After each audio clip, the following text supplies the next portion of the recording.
Hello বন্ধুরা, তোমরা সবাই কেমন আছো? আশা করছি ভালো আছো। আমিও ভালো আছি। তো আজকের ব্লগটা এখন থেকে শুরু করলাম। এখন কিন্তু অনেকটাই বেলা হয়ে গেছে। তো এখন কটা বাজে? এখন বাজে 10:30। তো সকালে মোটামুটি রান্নাবান্না আমি করেই ফেলেছি। তো সেই সব আর তোমাদেরকে দেখালাম না। তো এখানে দেখো ডিমের ঝোল আর ভাত। এটা হচ্ছে তোমাদের দাদাভাইয়ের সকালবেলার খাবার। দোকানে নিয়ে যাব। তো দেখো ওটা যেহেতু গরম, আর এখন না গরমের দিন, গরম তো খাওয়া যায় না, সেই জন্য আর কি দুটোকেই আমি দেখো জলে বসিয়ে দিচ্ছি। এমনি বেড়ে রাখলে ঠান্ডা হয়ে যাবে, একটু সময় লাগবে। ঐশী, কি করো? বলো তো আমাকে, কি করো? তুমি কি পারো? ব্রাশ করতে পারো? হ্যাঁ। তুমি কি ব্রাশ করতে পারো?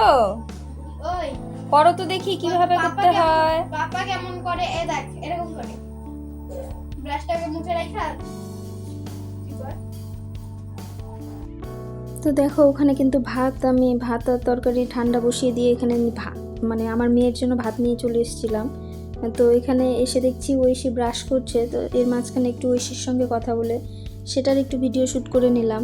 ভাবলাম যে এটা একটু তোমাদেরকে দেখানো যাক যে ও সারাদিন কী করে। আর ছোট তো আদো আদো কথা বলে, তো কথাগুলো শুনতে বেশ ভালো লাগে, সেই জন্য আর কি। তো এখানে দেখো মেয়ের স্নান শেষ। আর যেহেতু সকালবেলায় স্কুলে যাবে, সকাল না দুপুরে স্কুল, তো স্কুলে যাওয়ার আগে আমাকে একটু খাইয়ে দিতে হয়। কেন কি সকালে বেশি খেতে পারে না, যেহেতু ঘুম থেকে উঠে ছাতু খায়, তো খাবার খুব সামান্যই খায়। তো সেটাও যদি আমি খাইয়ে দিই তবে একটু খাবে, নইলে কিন্তু ও খায় না। তো সেই জন্য আর কি দেখো অল্প করে নিয়ে এসেছি। আর গল্পের মাঝে খেয়ে নিবে, যদি এমনি বসাই তাহলে কিন্তু খেতে চায় না একদমই। তো দেখো ওকে খাওয়াচ্ছি আর ঐশীর সঙ্গে গল্প করছি। মানে ঐশী ঘুম থেকে ওঠা মানেই পক পক শুরু হয়ে যায় আমার, সারাক্ষণই ওর সঙ্গে গল্প করি। এইভাবেই দিন কাটছে আর কি, আর কি করা যাবে। সারাদিনের কাজকর্মের মাঝখানে একটুখানি ছোট একটা বাচ্চা থাকলে যা হয় আর কি, বাড়িতে দেখবে বাচ্চা কাচ্চা বাড়িতে না থাকলে বাড়ির কত পরিবর্তন হয়ে যায়। মনে হয় যে বাড়িতে কিছুই নেই, কোনো লোকজনই নেই, এরকমই মনে হয়। আর একটা ছোট বাচ্চা থাকলে কতটা পরিবর্তন হয়, প্রত্যেকটা লোকেরই হাসি খুশিতে সময় কেটে যায় আর কি। তো এখানে দেখো অনেকটা বেলা হয়ে গেছিলো। তো ওর মা যেহেতু যাচ্ছে না, তো এই ঘরেই খাইয়ে গেল। এখানে আমার মেয়ে যে রেডি হয়ে গেছে, ও একা স্কুলে চলে যাবে। তো আমিও এখন বেরিয়ে যাব তোমাদের দাদাভাইয়ের খাবার নিয়ে। তো ওর মনটা একটু খারাপ হয়ে গেছে দেখো, ও বলছে এখন আমি কোথায় থাকবো, আমি এখন কি করব। তো আমি বললাম ঠিক আছে, মার কাছে শুনে আসো, যদি মা যেতে দেয় তাহলে নিয়ে যাব। তো বলছে মামামের কাছে শুনতে হবে না, চলো আমি একাই যাব। তো যাই হোক, এভাবে ভুলিয়ে ভালিয়ে কথা বলে আমি রেডি হচ্ছি আর কি। ওকে নিয়ে যাওয়া যাবে না, ও একটুও হাঁটতে চায় না। আর গরমের মধ্যে ছাতা টাতা নিয়ে কোলে নিয়ে যেতে পারবো না আর কি। তো সেই জন্য দেখো এখানে আমি রেডি হয়ে গেছি। তো এখন আমি বেরিয়ে পড়বো। বাইরের ওয়েদারটা কিন্তু একটু ড্যাম মানে কি বলতো, মাঝে মাঝে রোদ উঠে যায়, মাঝে মাঝে আবার মেঘলা হয়ে যায় আকাশটা। আর আমার না একটু চোখের সমস্যা হচ্ছে, যার জন্য ছাতা একটা নিয়ে বেরোতে হয় আমাকে। মনে হচ্ছে যে চোখের অ্যালার্জি সম্ভবত হবে। যখনই রোদ ওঠে না তখনই চোখের জ্বালা পোড়া শুরু হয়ে যায়। তো অনেক দিন থেকেই ভাবছি একটা ডাক্তার দেখাবো, কিন্তু এখনো সময় করে উঠতে পারছি না আর কি। তো এখানে দেখো আমি খাবারটা নিয়ে বেরিয়ে যাচ্ছি, ও মন খারাপ করে বসে আছে। তো তারপরে এই যে ভাবলাম যে যেতে যেতে একটা ভিডিও করি, তো সম্ভব হয় না হাতের মধ্যে এত কিছু নিয়ে ভিডিও করা। তো ভাবলাম যে ঠিক আছে, আমাকে আর দেখাতে হবে না, আশেপাশের লোকজন এদেরকেই দেখাই। আর একটু তাড়ার মধ্যেই ছিলাম, অনেকটাই বেলা হয়ে যায় যেহেতু খাবার নিয়ে যেতে। তো বাজার থেকে এসে আমাকে আবার রান্নাবান্নাও করতে হবে, যার জন্য একটু তাড়াহুড়ো করেই আসছি। আর আজকে জানো তো বাজারে একটু দেরি হয়েছে, কেন কি তোমাদের দাদা ভাইয়ের আবার দাঁত ব্যথা শুরু হয়েছে। তো সেই জন্য আর কি ওষুধ টষুধ নিয়ে আস্তে আস্তে আমার অনেকটাই সময় লেগে গেছে। এখানে দেখো মানে এটা ঠিক বাজারে বলা চলে না, বাড়ির থেকে বেরিয়ে কিছুটা রাস্তা দুর্গাপুজো হবে ওখানে, তো সেখানেরই প্যান্ডেলের কাজ হচ্ছিল। তো তারপরে বাড়ি চলে এসেছি। এসে কি করলাম দেখো, পুজো দেওয়া হয়ে গেছে আমার। তো এসে কিন্তু আমি পুজো দিইনি, প্রথমে একটু খেয়েছি, খেয়ে দিয়ে তারপরে স্নান করে একটু আশেপাশে নোংরা ছিল সেটাকে ঝাড় দিয়ে তারপরে স্নান সেরে প্রথমে ঢুকেছি ঠাকুর ঘরে পুজো দিতে। কেন কি আজকে তো বৃহস্পতিবার, তোমাদের দাদাভাইয়ের হাটবার, তো বাড়িতে এসে সময়ই পাবে না, তো সেই জন্য আর কি ভাবলাম যে পুজোটা আগে দিয়ে নিই, বাকি কাজ পরে করব। কেন কি ও চলে গেলে একবার তারপরে আর কোনো ব্যাপার না, তারপরে সারাদিন করলেও কোনো ব্যাপার না। তো ও কিন্তু বাড়িতে এসেছে 15 থেকে 20 মিনিটের জন্য আর কি, মানে এসে স্নান করে খেতে যতটুকু টাইম লাগে ঠিক ততটুকুই। তো স্নান সেরে ঠাকুর ঘরে ঢুকেছিল, একটু পুজো টুজো দিয়ে ধুনো দেখায় ও ঠাকুরের, তো সেটাই করে চলে এসছে যে খেতে। তো ভাবলাম যে ওকে আগে খেতে দিয়ে নিই, তারপরে বাকি কাজ করব। ওইদিকে আমার মেয়েও চলে এসছে স্কুল থেকে, তো ও টিভি দেখছে। আর কি দেখো, মানে হাটবার করে না বেশি রান্নাবান্নাও আমি করি না, কেন কি ও বেশি কিছু দিয়ে খেতে চায় না, তো সেই জন্য খুবই কম করি, একটা দুটো পদ করি তাহলেই হয়ে যায় আর কি। তো এখানে দেখো মাছের ঝোল ছিল আর ডিম করেছিলাম, তো ও বলছে মাছটা খাবে না, এখন রাতে খাবে, তো শুধু ডিমের ঝোল দিয়েই খাচ্ছে। আর যে মেয়ে নিয়ে এলো, ঐশীর মা আলু ভাজা করেছিল, তো ওকে দিয়েছে। তা আমি বললাম তুই খাবি এখন? বলছে না।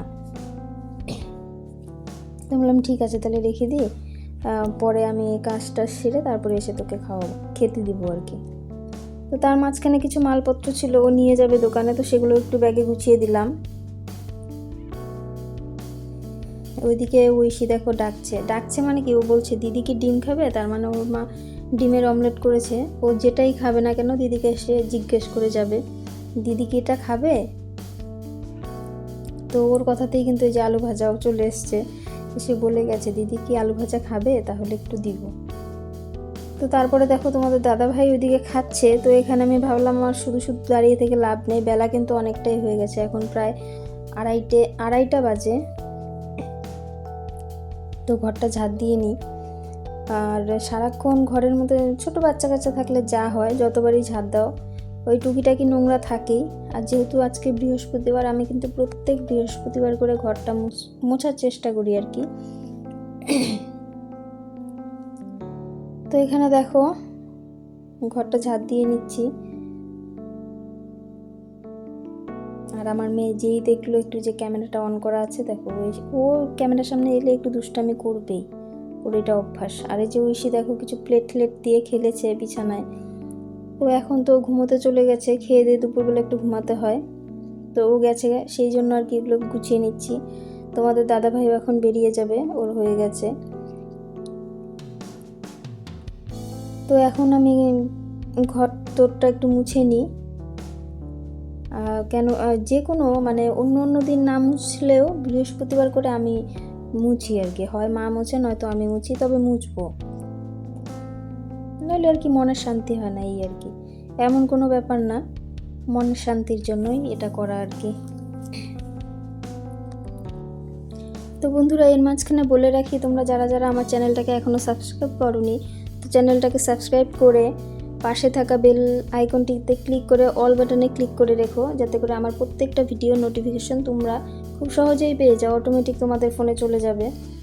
আর ভিডিওগুলো ভালো লেগে থাকলে অবশ্যই লাইক কমেন্ট শেয়ার করে দিও। তো এখানে দেখো আমি বারান্দাটা মুছছিলাম, তো বারান্দা মুছতে দেখলাম একটু ওয়ালের উপরটাও নোংরা হয়েছে, তো সেটাও একটু মুছে নিলাম, নিয়ে এখন রান্নাঘরে চলে গেছি। রান্নাঘর যে কতবার মুছতে হয় তার কোনো হিসাব নেই। দেখো সকালবেলা ঘুম থেকে উঠে একবার মোছা হয়ই, তো তারপরে আবার দুপুরবেলা, আর জল ঠল তো পরেই কাজকর্ম করতে গেলে। অনেকে আমাকে দেখে কি বলবে, দেখো ওয়ালটাকেও মুছছি আমি, কি বলো তো রান্নাঘরটা তো ছোট, তো আর জানালাও আমার একটা, ওই তেল না সব একদিক দিয়ে বেরোতে গেলে একটু সময় নেয়, তো যার জন্য ওয়ালটাও আমার সাদা, একদম তেল বসে গেছে। তো ভাবলাম দেখি তো এটা দিয়ে যদি একটু পরিষ্কার হয়, তো দেখলাম সত্যি হচ্ছিল মানে হালকা পাতলা, সেরকম হয় না, তবে যতটুকু ওঠে সেটাই দেখতে ভালো লাগবে, মনের শান্তি হবে আর কি, এটাই। আর তারপরে দেখো ঘর দৌড় মুছে চলে এসেছি এখন জামা কাপড় মেলতে। জামা কাপড়গুলো কিন্তু আমি আগেই কেচেছিলাম, কিন্তু মেলার সময় পাচ্ছিলাম না, তো ভাবলাম যে দাদাভাইকে তোমাদের দাদাভাইকে খেতে দিয়ে আবার জামা কাপড় মেলতে যাবো। ঠিক আছে, তাহলে ঘর দোরগুলো মুছে নিই আর কি। তো ততক্ষণে জামা কাপড়গুলো একটু জল ঝরে যাবে। তো কোনো রকম তাড়াহুড়ো করে ধুয়ে উঠিয়ে রেখে এসেছিলাম কলের মাথায়, তো জলটা অটোমেটিক ঝরে গেছে। তো তারপরে হালকা পাতলা আছে, সেটাকে আমি চিপে বার করে নিচ্ছি। নিয়ে এখন দেখো আমি মেলে দিলাম।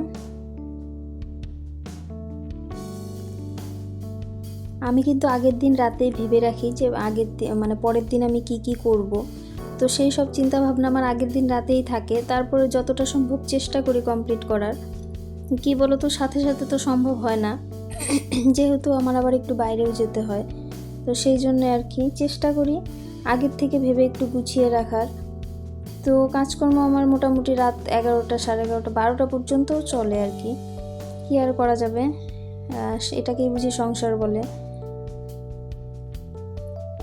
মানে একটা বাড়ির বউ হওয়া আর মা হওয়া, এটা একটা বিশাল ব্যাপার। কত যে দায়িত্ব মাথায় আসে সেটা এখন বুঝতে পারছি। যে মানে যার ঘরে এখনও পড়েনি সে বুঝতে পারবে না, সেটা এখন আমি বুঝতে পারছি আর কি, যে দায়িত্বটা কী জিনিস। তো সারাটা দিনই চলে যায়, কাজের হিসাব দেওয়ার লোক নেই, কিন্তু কাকে হিসাব দেব, সবই তো আমার করতেই হবে, এরকম একটা ব্যাপার আর কি। তো এখানে দেখো আমি কিন্তু নেল পালিশটা এনেছিলাম অনেক দিন আগেই। তোমাদেরকে একটা কথা বলে রাখি, এই যে আমি নেল পালিশ বললাম, তো অনেকেই আমার এই কথাটাতে ব্যঙ্গ করতেই পারো, কিন্তু অনেকেই না নেল পালিশ বলে, অনেকে নেল পলিশ বলে, অনেকে নেল কালারও বলে। তো যেই নামে ডাকে আর কি। আমরা যেহেতু গ্রামে থাকি, তো আমাদের ভাষাটাই এরকম, যেটা সবসময় বলি সেটাই বললাম। তো এখানে দেখো মেয়েকে পরিয়ে দিচ্ছি, অনেক দিন হয়েছে এনেছি, ওর কালারটা খুব পছন্দ হয়েছে। তো আমি একদিন পরেছি, আমার হাতে দেখে বলছে বা বেশ ভালো, তো তাহলে আমিও পরবো। তো আমি সেই দিন বললাম পরবে না, তারপরে আমার আর সময় হচ্ছিল না। তো আজকে যে দুপুরবেলা খেয়ে দিয়ে এসে নিজেই বসে পড়েছে, যদিও পড়তে পারে না, এই প্রথমও পড়লো। তো সেখান থেকে আবার নিচেও পড়ছিল, সেখান থেকে তুলে আবার আমিও পড়লাম একটু। তো তারপরে এই যে দেখো আমি নূপুর বানিয়ে এনেছিলাম, তো সেটা পরা হয়নি, প্রায় বছর 4-5 হয়েই গেল নূপুর পরি না আমি। এর আগে পরেছিলাম, প্রথম হয় না, বিয়ের পরে পরে শখ হয় আর কি। তো তারপরে আর পরা হয় না, হলো না, মানে ইচ্ছে হচ্ছিল না, এত কাজের প্রেশার বেড়ে গেছিলো না, যে তখন আর এসব ভালো লাগতো না। তো এখন আর কি মেয়েকে এইবার জন্মদিনে দিয়েছি নূপুর, তো ভাবলাম ঠিক আছে আমারটা যখন আছে একটু পরিষ্কার করে এনে আমিও পরি। তো এই যে দেখো পরছি, পরে এখন ভালোই লাগছে, পরলেই ঠিক হয়ে যাবে। আর সত্যি কথা বলতে আমি আগে কিছুই করতাম না, কোনো কিছুই পরতামও না, সাজতামও না, কোনোটাই না। তো এখন একটু একটু একটু নিজেকে পরিবর্তন করার চেষ্টা করছি, সেটাও তোমাদের কথায়। তোমরা অনেকেই বলেছো অনেকভাবে আমাকে, তো যার জন্য একটু পরিবর্তন আনার চেষ্টা করছি। তো হঠাৎ করে তো সম্ভব না, একটু একটু করে যদি করতে পারি। তো তারপরে দেখো বিকেলের কাজকর্ম সেরে এখানে চলে এসেছি বাজারে, যেহেতু আজকে হাটবার, সবজি বাজার আমাকে করতে যেতেই হবে। তো সবজি বাজার করতে এসেছি, এখানে আবার না বৃষ্টি পড়ছিল, আজকে ভুলে আমি ছাতাটা আনতে পারিনি। তো দৌড়ে দৌড়ে যাচ্ছি আর কি, দেখো কোথাও দাঁড়াচ্ছি না, মানে সোজা যাচ্ছি, যেটা নিব সেখানেই দাঁড়াবো, এরকম একটা ব্যাপার। ভিজেই যাচ্ছিলাম অটোমেটিক, এত মানে হচ্ছিল গুড়ি গুড়ি, তবে বেশ জোরেই হচ্ছিল। তো এই যে দেখো আমি বাঁধাকপি, বেগুন এসবই নিলাম। সবজির দাম যে খুব একটা কম সেটা বলবো না, মোটামুটি আছে দাম। তার মধ্যেও কী সবজি নেবো খুঁজেই পাচ্ছি না, কোনোটাই ভালো লাগে না খেতে, কিন্তু তারপরেও নিতে হবে, কেন কি আমরা সবজিটাই খাই। আমার মেয়ে তো সবজি ছাড়া অন্য কিছু ভালোই লাগে না, মাছ মাংস ডিম কোনোটাই খেতে চায় না, তোমরা তো জানো, তো জোর করে দিই। আর এখানে দেখো লঙ্কার কি দাম, 100 টাকায় 140 টাকা, 20 টাকা এরকম কেজি। তো এত দাম বেড়েছে লঙ্কার, যদিও এখন লঙ্কায় ঝাল আছে, তো কম নিলেও চলে যায় আর কি। তো এখান থেকে দেখো আমি একটু মুখি নিয়েছি, লঙ্কা নিলাম, কুয়াশ নিলাম, তো মোটামুটি যা কিছু আমার প্রয়োজন নিয়ে নিয়েছি। তো এখন আর দেরি করব না, বাড়ি চলে যাব। তো বন্ধুরা, 2 দিন আগে একটা ভিডিও ছেড়েছিলাম, তো তোমরা কেউ কিছু বলোনি। তো পরে আমি তোমাদের দাদাভাইয়ের ফোন থেকে দেখলাম যে ভিডিওটা আমার একদমই খারাপ হয়েছে। তো এরকম যদি কোনো সময় কোনো ভিডিও আমার খারাপ হয় বা কোথাও কিছু হয়, তোমরা আমাকে একটু কমেন্টে জানিও, তাতে করে আমার একটু সুবিধে হবে। যেহেতু আমার একটাই ফোন, আমি তো আর দেখতে পারি না সব সময়, আর তোমাদের দাদাভাই বেশি সময় বাড়িতে থাকেও না, এটাই আর কি অসুবিধা হয়। তো চেষ্টা করি ভালো করার, তারপরেও একটু তো জানতেই হবে, না জানলে তো হবে না। তো ঠিক আছে বন্ধুরা, ভিডিওটা আজকের মতো এখানেই শেষ করছি। দেখা হচ্ছে পরবর্তী ভিডিওতে। তো ততক্ষণের জন্য তোমরা সবাই ভালো থেকো, সুস্থ থেকো, আর এভাবেই আমার পাশে থেকো, আমাকে একটু সাপোর্ট করো। আর ভুল ত্রুটি যাই হয় না কেন আমাকে একটু জানিও, তাতে করে আমার একটু সুবিধা হবে। তো ঠিক আছে বন্ধুরা, টাটা।